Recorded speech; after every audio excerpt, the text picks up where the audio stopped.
Hey everyone, and welcome to The Year Was, the podcast all about today that gives you just enough information to effectively be that guy at the party causing all your friends to question, hey, who invited you? Like, seriously, why are you here? I'm your host, Michael Montalvo, and for the next few minutes we will swim through the river of time to try and find out what makes it a truly unique. In this episode, we examine the events that occurred May 11th. The year was 1931, and on this day, May 11th, the German thriller M, directed by Fritz Lang and starring Peter Lorre, first premiered in Berlin. In the world of German thrillers, Fritz Lang's M is one of them. This coming from a person that, as of this writing, has not seen the film, and so while I may not be especially qualified to speak on it, you know what? Hang on, I'm going to go watch it real quick. Okay, so now having just finished the movie, I can say it definitely was something interesting to watch.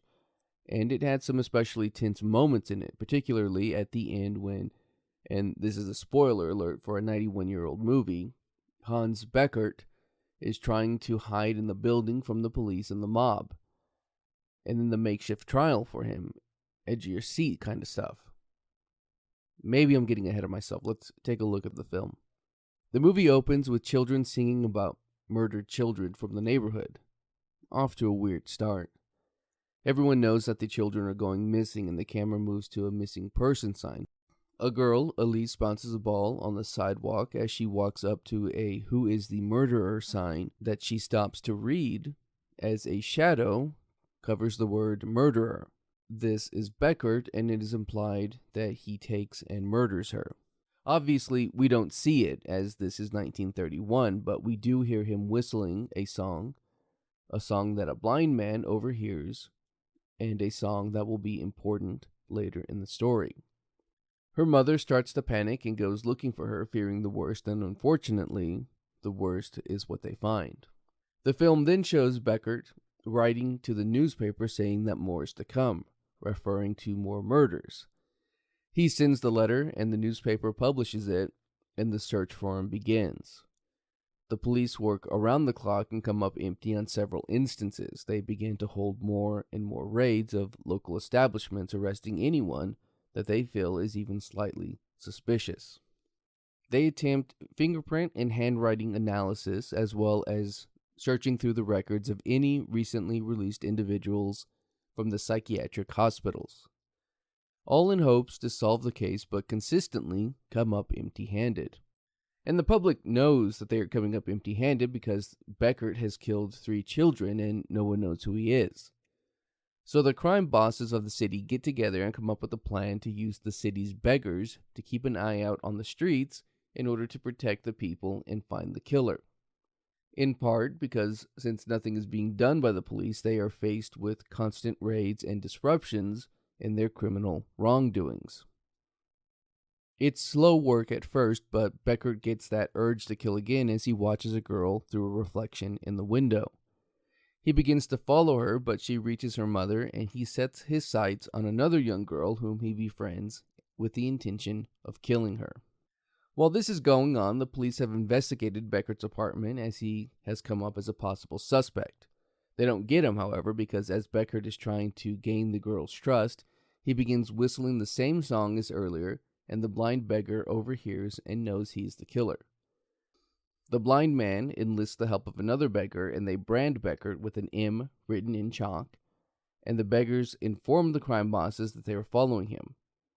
They eventually are detected, which causes Beckert to run into a building to try and escape. However, once trapped inside, a silent alarm is tripped, and the police make their way over and inside, but not before the criminals capture and remove Beckert from the building.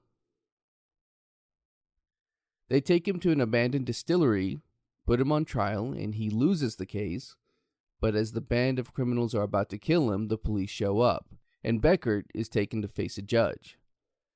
As the judge is about to deliver the verdict, the mother of Elise, the girl at the start of the film, says, "No sentence will bring the dead children back. One has to keep closer watch over the children. All of you." The end. The thing you need to know about M is that it was the first sound film of Fritz Lang's career, and the first major role of Peter Lorre. According to Britannica, it was noted for its use of groundbreaking lighting and off-screen sound mixing in order to maximize the sense of horror. The film itself began in 1930. Lang posted an ad in the newspaper announcing his next film's title as Murderer Among Us. Coincidentally, that was where the game Among Us got its title. I don't know if that's true, but wouldn't that be wild if it was?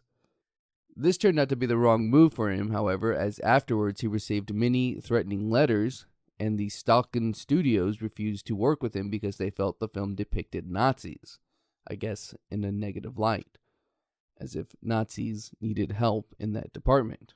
Here's an interesting side note to this. Apparently, the film was banned in Germany shortly after its release and the rise of the Nazi Party in Germany.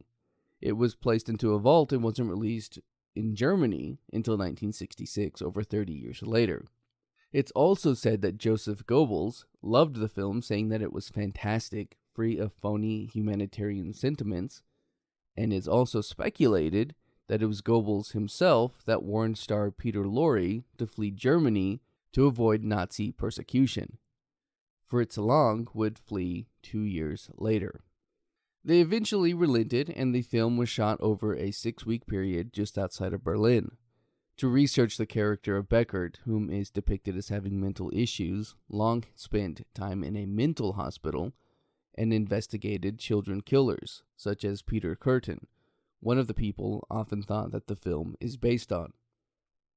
Lang also employed several real criminals as extras, which resulted in 25 cast members being arrested during the film's shoot. And speaking of the film shoot, one of the techniques used was periodically having quiet moments in the film to create an eerie, intense atmosphere.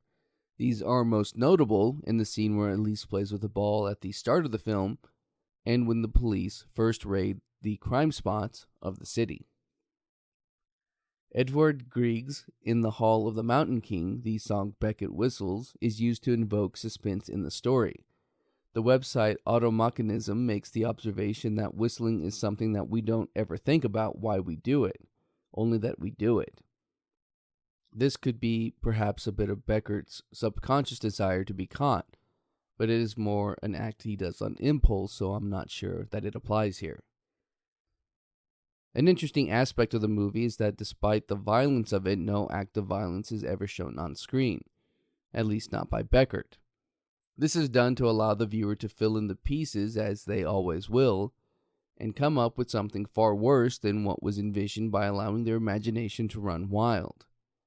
If you need further proof of this, you only need to look at the baby-faced monsters of Bird Box. When the film was released, it wasn't an immediate success. The film was thought to be too long, and many critics felt that cutting out some of the slower scenes could and should be done to improve the overall pacing of it. It wasn't until later years that it received the acclaim that it currently has. It was remade in 1951 as a film, in 2003 as a radio broadcast, in 1990 as a comic book with a 2008 graphic novel reissue, and in 2019 as a miniseries. As for my opinion of it, I think it was worth a watch just from a film standpoint. Its use of silence is eerie, and its shadows, particularly that of Beckert, become characters all of their own. I enjoyed seeing the film, but don't know if it's something that would necessarily inspire repeat viewings on my part outside of film study. Overall, if you're a fan of film, I think it's worth a watch. That's going to do it for us today. If you like this podcast and want to hear more, give us a rate and a review. That helps me out and helps steer this in a direction that is hopefully good for all. If you're watching this on YouTube, you can find the Year Was audio version on your podcast app of choice.